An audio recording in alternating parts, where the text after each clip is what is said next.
Hello student, welcome back to my channel. आज या व्हिडिओमध्ये आपण पाहणार आहोत what is atom. So first पाहूया डेफिनेशन.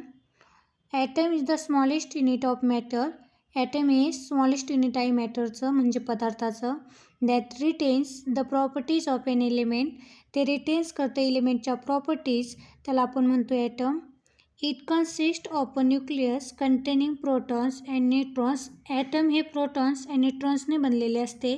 प्रोटॉन्स म्हणजे पॉझिटिव्हली चार्ज अँड न्यूट्रॉन्स म्हणजे neutral. Surrounded by electrons orbiting the nucleus. त्याभोवती इलेक्ट्रॉन्स हे फिरत असतात. इलेक्ट्रॉन्स म्हणजे negatively charge. Okay, next example पाहूया. A hydrogen atom is the simplest atom consisting of one proton in the nucleus and one electron orbiting around it. Hydrogen ॲटममध्ये न्यूक्लियसमध्ये one proton consist असतो and one electron हा त्याभोवती फिरत असतो. Okay.